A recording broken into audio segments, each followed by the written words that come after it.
This week on AussieJetSetter, we're flying on QantasLink's latest and perhaps greatest ever regional jet. In fact, we're flying the first ever of the airline's small fleet of modern, nifty Airbus A220 aircraft. And even better, we're doing it on the Flying Kangaroo's latest business class product, on the short hop between the beautiful island state of Tasmania and the large Victorian capital of Melbourne. On today's journey, the promise of a quick, easy flight back over to the mainland turned out to be anything but. Find myself stranded for many hours on end due to the lack of a required engineer on site. Spent way too long in the farcically small, overcrowded Qantas Club. Witnessed quite an extraordinary pre-departure thunderstorm. And once in there, get to fully experience whether the A220 really lives up to all its hype. So without further ado, come join me as I share with you all my joys and frustrations about my first ever QantasLink A220 experience.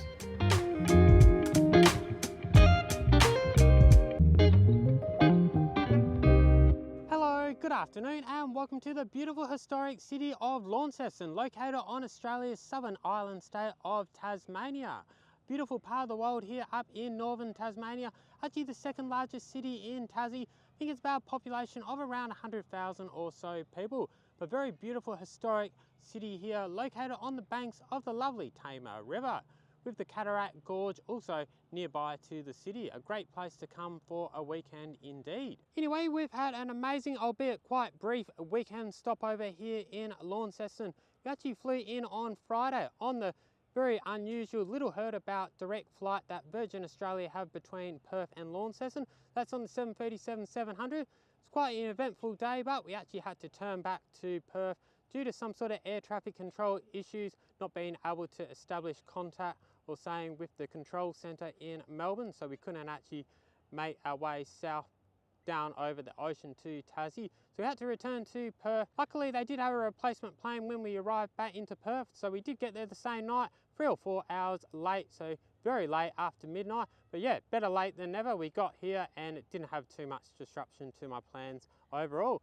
We had a great couple of days exploring the Cataract Gorge Reserve, absolutely spectacular nature reserve here in the heart of Launceston. And we also did a Launceston walking tour yesterday, which was a lot of fun. Very, very historic city indeed. Launceston, one of the oldest, most established cities in Australia, so plenty of grand old buildings.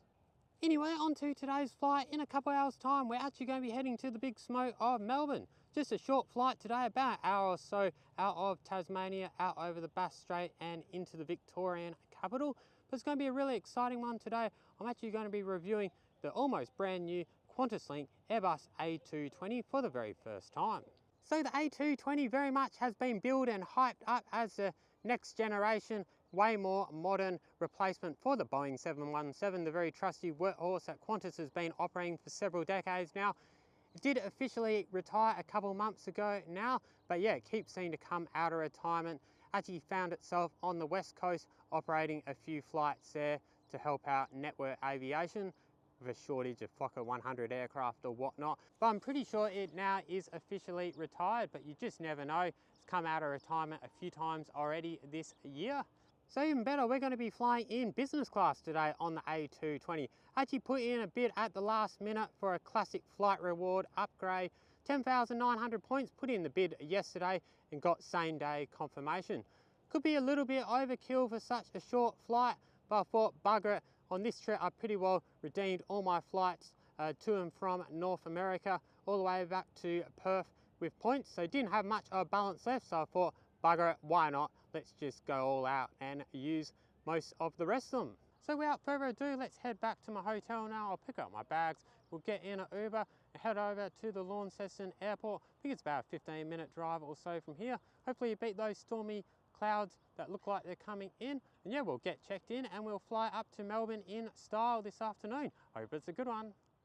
Before we head on over, let's have a look at the route information for our flight QF1514. That's taking us across the Bass Strait up to Melbourne this evening. Because their flight time on this one is 1 hour and 10 minutes with a great circle distance of 477 kilometers. We're going to do it in just 52 minutes this evening, cruising at a maximum altitude of 30,000 feet. And just like that, welcome to Launceston Airport. For a city where only about 100,000 people, Launceston Airport is surprisingly busy, especially on this Sunday afternoon. 13th busiest airport in Australia, servicing around 1.4 million passengers according to the latest statistics. Very much the main gateway to northern Tasmania.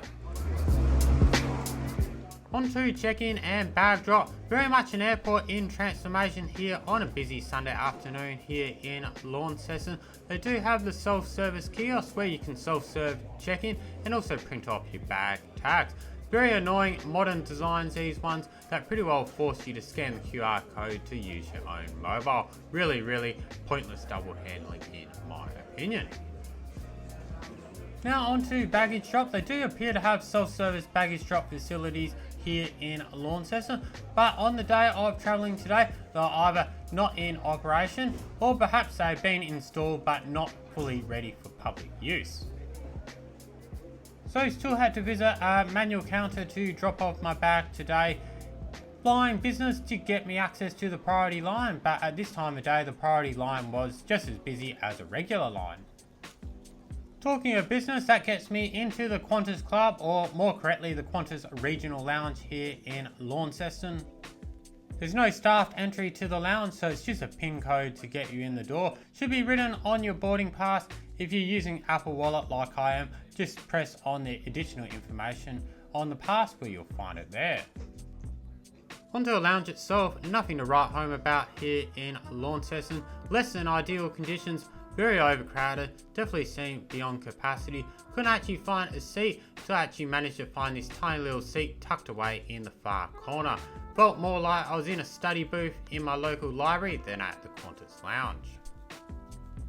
Here's a few shots and views from the lounge as everyone was starting to file out ahead of what appeared to be an on-time departure up to Melbourne today. As you can see, very limited variety in seating available. A few very basic snacks available, self-serve tea and coffee, and a very depleted self-serve beverage fridge. As for the bathrooms, at least for the gents, I think there was only one available, certainly no showers, so if everyone needs it all at once, probably better heading over to the terminal. So overall, really hope Qantas can do better in the future here in Launceston. I know it's just a regional lounge, but yeah, it's not really regional aircraft flying out of Lornie. Very much jets, not the turboprops. So one can assume definitely greater demand for the lounge, especially when you factor in potential Jetstar passengers as well. And just like that, let's have a look at today's ride up to Launceston. It's an aircraft that really needs no introduction, as any Australian aviation fan would recognise. Even made global attention through the likes of Sam Shuey and many other prominent aviation journalists and YouTubers who covered the media promotion flight to Uluru Airs Rock on the 1st of March last year. This aircraft is indeed the first ever delivered A220 for QantasLink's.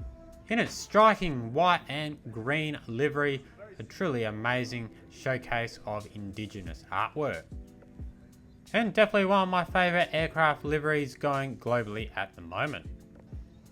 So our aircraft, the first of 5 A220-300s, are being delivered to QantasLink, more specifically wholly owned subsidiary Network Aviation to date, is Victor Hotel X-Ray 4A. She was built in Airbus production facility across the Atlantic in Montreal, Canada, and was first ferried across to Australia on its highly publicised delivery flight back in December 2023. A very long multi-day journey, taking it through Vancouver, Honolulu and Nandi before arriving into Sydney. Qantas customers travelling to Melbourne on flight QF1514. The captain on this aircraft has advised the aircraft requires an engineering inspection. We have an engineer driving up now from Hobart. The engineer is expected into Launceston Airport at approximately 7 PM tonight. This is not expected to be a long fix, so we're expecting now a 7:30 PM departure out of Launceston. There are a high volume of connections on this flight. We're currently looking at those, so please do not come back to check in unless you are paged by name. our meal vouchers. We will have staff stationed outside the Qantas Club, just adjacent to the security screening point. So again, for Qantas customers on flight QF1514, this aircraft has requirements for an engineering inspection. The engineer is arriving into Launceston at approximately 7 p.m. tonight. I would like to apologise to all customers for this unexpected delay, and again, we do have meal vouchers for customers from the staff located outside of the Qantas Club. Thank you.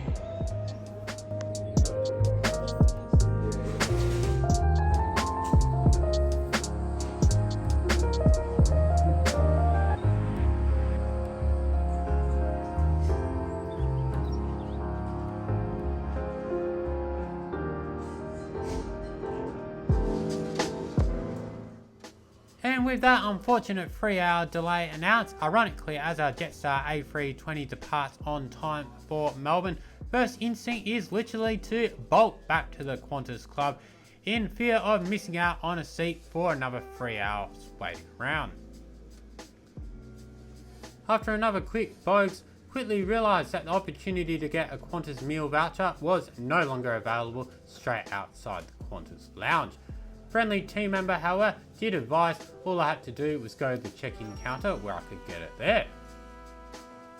So this would mean I'd have to leave the departures area and indeed re-go through security before my flight, but with many hours to kill, I was more than happy to go back outside the terminal and go for a bit of a stroll around and see the hallmarks of what would be quite an epic thunderstorm to come. If I didn't want to risk getting struck by lightning from the storms quickly encroaching on the airfield, it would actually make for a really good little impromptu plane spotting special. But for now, I think I better head back into the terminal, head over to the check-in counters and claim my meal voucher, which turned out to be of the value of $20, which I could use at any retailer at the airport.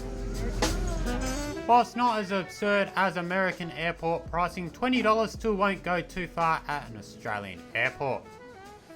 You'll probably get you a few snacks and a drink from the travel convenience store, maybe a pastry and a hot beverage, maybe a pint of beer with a couple dollars change, so not much at all. More on that in a moment, but as you can see outside, the weather really has taken a turn for the worse as the engineer has arrived to complete his engineering checklist requirements to certify a safe flight this evening. With probably what is some of the heaviest rain Launceston's probably seen in a long time and thunder and lightning everywhere, really starting to wonder if we're going to be further delayed, as surely we can't board the plane out on the tarmac in these conditions. At this point in time, it was back to the Qantas Club. While I killed some time, we're about an hour to go in our expected delay. Did put in a food order for a chicken palmy, came to about $30. Obviously I was able to use my $20 voucher, so about $10 out of hand. Top tip in case of another delay where you get food vouchers, if you're going to order something substantial, put in your order straight away, because everyone else had the same idea, and me leaving it to rather the last minute was told it's going to be an hour wait on food. At this point it was 50-50 where I actually received my food by the time we actually boarded. Luckily it came out a bit quicker than that and still managed to have it in time. Considering I'd be getting a business class meal on board, probably should have done what most other passengers in the Qantas Club did, buy some lighter options, take it back to the lounge, and yeah, chill there for the rest of the delay.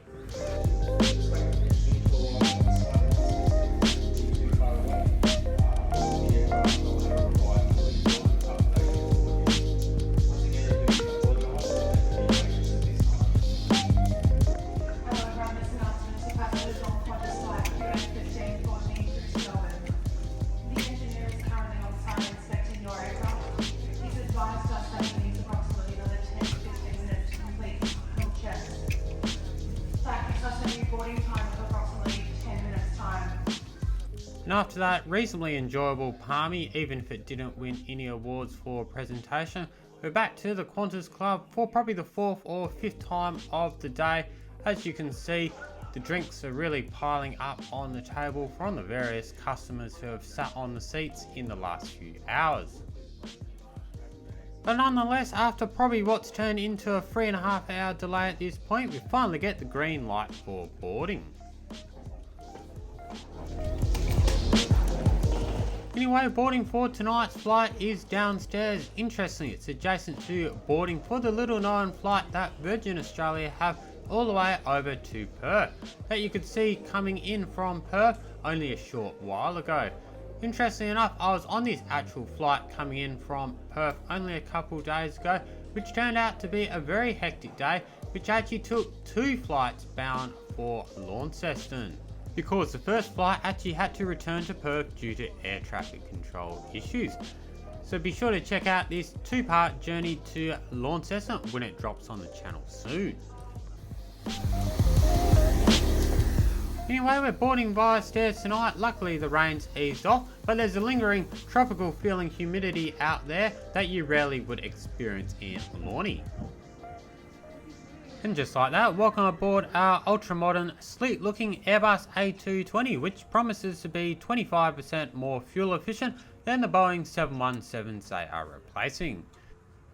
There's a total of 137 seats on board, including 10 in the business class cabin up the front in a standard 2-2 configuration. Below the first row, if I believe correctly, was only 2 seats on the right hand side. With A220 business class, you do get a nicely refreshed leather recliner seat, a bit more polished over the 737s. Qantas boasts that you get 37 inches of seat pitch and 5 inches of recline. For the first time on a Qantas aircraft, I do see a wireless charging pad built into the armrest, which is really cool, along with 2 sets of USB ports inclusive of USB-A and fast charging USB-C 60 watts, so that's really cool. Other cool features include a 6-way adjustable headrest, along with a calf rest and footrest, also a bottle holder and extendable cocktail table. The tray table is built into the armrest, and that also includes a built-in tablet holder. And your captain today is Stuart Pelferman. Today's flight. We do appreciate your patience, and we should be on our way very shortly. We would like to welcome back our Qantas and One World Weekend flyers, along with our Qantas Business Rewards members on this QantasLink's flight bound from Melbourne. And finally, after well over 3 hours delay in our departure time and some extra delay waiting on the plane, we're finally ready to push back and taxi out to the runway. So sit back, relax and enjoy our beautiful takeoff out of Launceston here in northern Tasmania. Then once we're closer to our cruising altitude of 30,000 feet, I'll go across what you can expect on the QantasLink's A220 business class experience.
just like that, we're well and truly on our way up to cruising altitude of 30,000 feet out over northern Tasmania on this post-stormy evening, just ahead of our crossing out over the Bass Strait tonight. After stepping on board the A220 for the very first time, and indeed experiencing my first ever takeoff, can't help but commend how incredibly smooth and amazing the Pratt & Whitney 1500G GTF engines actually are. Even though it seemed like we probably left the worst of the weather conditions behind before we left Launceston, still a bit of weather around on takeoff out of Launey this evening, but you really wouldn't know it on the A220. All seems so effortless and smooth to take off tonight. Anyway, let's now hear from our pilot who's got further light to shed on today's delay.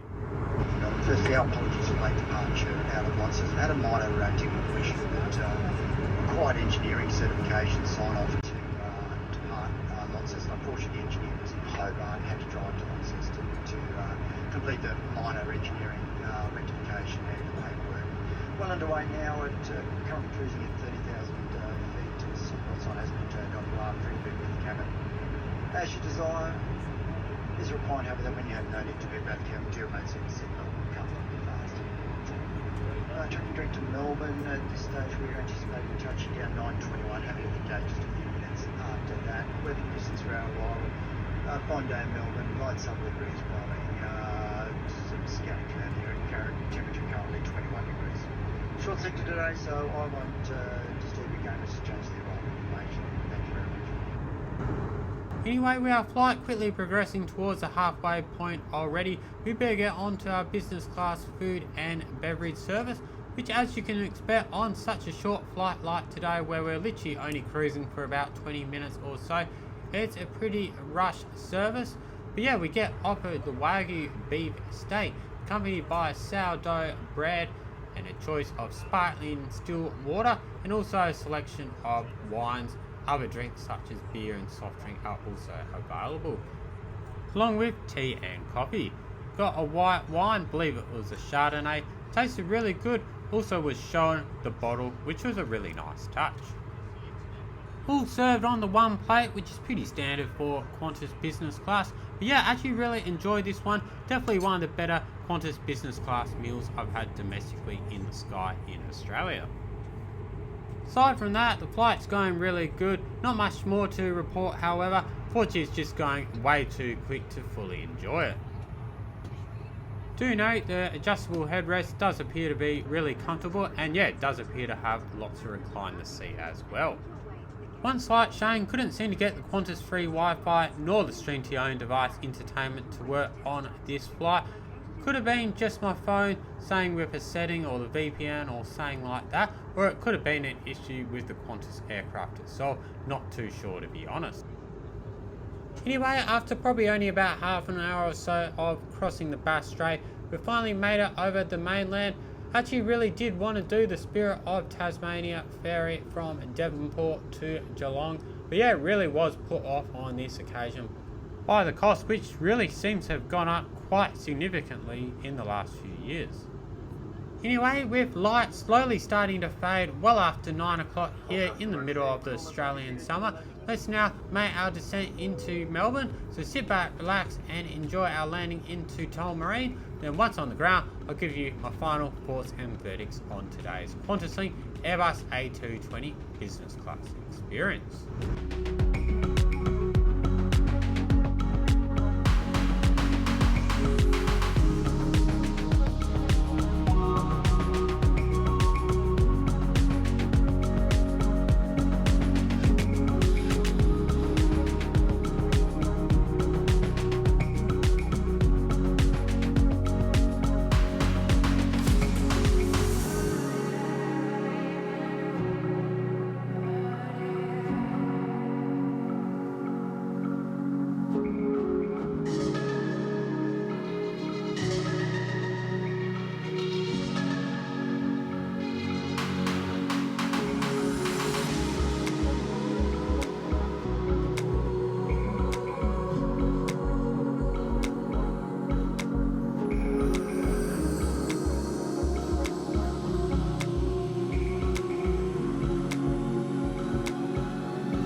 welcome to Melbourne. The local time is 9:20. On behalf of all of us here at QantasLink's and One World, I would like to apologize again for the delay on today's flight. We really appreciate you choosing to fly with us, and we will look forward to seeing you again the next time you travel. If you are in Melbourne, we hope you enjoy your stay, and of course, the rest of the ones home. Thank you and have a good night. And just like that, welcome to Melbourne. Great to be here once again on the second Sunday of January for what is one of my favourite weeks of the year. That is the opening week of the Australian Open Tennis Grand Slam. Really amazing time to be here in Melbourne. Very much a tradition I've been attending here in Melbourne, probably about 10 years or so now. Anyway, as we get one final glimpse of our spectacular QantasLink A220 in its striking white and green Indigenous artwork. And let me reflect on the relief that I had to finally fly on this most impressive of aircraft for the very first time with QantasLink this evening. And the wealth of future opportunities I really think this next level modern aircraft is really going to unlock for QantasLink and Qantas more generally in the future. As much as the acquisition of the Airbus A321neo was talked of as a game changer for the revitalisation of the Jetstar fleet, as much as the future of the A321XLR will also be for the Qantas fleet. The A220 itself is really set to revolutionise the QantasLink fleet, with an additional 24 of the aircraft on order. Whilst many may think the A220 really has its future regionally based with QantasLink, certainly doesn't have to be. However, this aircraft really gives endless possibilities for the Qantas group of airlines. With almost double the range of the Boeing 717 that this aircraft is primarily replacing, coupled with significantly improved 25% fuel efficiency, this nifty, modern and economical mid-range jet can theoretically fly between any 2 points in Australia. Can easily handle flights to New Zealand and many of the South Pacific islands from the east coast, and puts many of Australia's major airports within flying range of the big cities and holiday destinations of Southeast Asia. Long story short, this aircraft really brings a wealth of new opportunities and flexibility for QantasLink going into the future. Can use this aircraft for short regional flights. Can use this aircraft also on the busy intercapital city markets. Even use this aircraft to holiday destinations, 5-6 hour flights over to Southeast Asia or to New Zealand and the Pacific. What is a really exciting prospect to come with the greater rollout of the A220 for QantasLink is the establishment of brand new air routes for the very first time. Think for example some of our smaller capital cities such as Canberra, Hobart or Darwin, maybe even some of our larger regional centres such as Townsville, Cairns or even Newcastle. These cities may have an appetite for the establishment of new international routes, but to today, Aussie Airlines may have only had larger aircraft that were not operationally efficient enough nor cost effective to make the routes a reality. So in my opinion, Qantas really have made an excellent investment in choosing the Airbus A220 going forward in the future. But for now, let's head over to Melbourne's iconic St Kilda Beach for a wrap up my first ever experience on the QantasLink A220 in business class. And just like that folks, welcome to Melbourne. It's the next day and we're down here at Melbourne's iconic St Kilda Beach, one of the most famous places in Melbourne. Certainly ain't no Bondi or Manly Beach, but yeah, it's still a pretty iconic place here in the heart of the Australian summer. And it is indeed a beautiful day here, about 30 degrees, so lots and lots of people are down here during the school holidays. Great to see. Luna Park is also very busy as well. Anyway, on to yesterday's flight with the A220 on Qantas, my very first experience on the A220. Yeah, it was very much a case of deja vu. 2 flights in a row now with significant delays for very different reasons. Definitely looked like they had some sort of warning light come up in the cockpit or saying like that. Don't think it was lightning in the end, but yeah, the engineer did have to come up from Hobart. So yeah, it was literally about a 5 or 6 hours waiting around in the airport for an hour flight in the end. But yeah, once I got on the flight, really impressed with the A220. It's a buttery smooth machine, absolutely amazing thing to fly on. Even despite the really stormy conditions around over the Bass Strait, once we were over the clouds, it was real smooth flying, hardly any turbulence at all, which I was really surprised. And yeah, onto the business class service itself. The business class seat is really sleek and really fresh on the A220, really nice design, really like the features of it. Also the wireless phone charging, all that sort of stuff is really cool. Nice big windows as well, and yeah, not too bad. Legroom, pretty standard recliner seat, just a little bit fresher than the old recliner seats on the 737. Onto the business class service itself, one thing that Virgin Australia probably do a little bit better and more consistently better than Qantas is pre-departure drinks for domestic flights. We were offered none on today's Qantas flight. Don't think they really offer them for any domestic flights. Maybe you get a bottle of water or something if you're lucky, but even that wasn't at my seat, which was a little bit disappointing, I guess. Virgin Australia, depending on the time of day, you at least get offered sparkling water or orange juice, and later in the day you also get offered sparkling wine as well. Once we were on the plane, we were waiting around quite a lot while the engineers still had to do the final paperwork. So we're probably on the ground waiting around a good half an hour or so before it even pushed back. So that would have been a good opportunity for a pre-departure drink that certainly wasn't rushed. Anyway, once we were in the air, the catering was exceptional. Really enjoyed the Wagyu beef steak, really nice and tender. The sourdough bread as well that accompanied it was really good. And yeah, the wine was really nice, white wine. The cabin crew actually showed me what was on offer. Didn't really take note of what it was, but it was a very nice white wine, very much enjoyed it. But yeah, the only real problem with this flight, the biggest disappointment overall, was that it was just way too short to fully enjoy the business class service. We're probably about 20 minutes or so actually at cruising time, so really had to rush through the meal, and yeah, wasn't really enough time to fully enjoy the drink service either.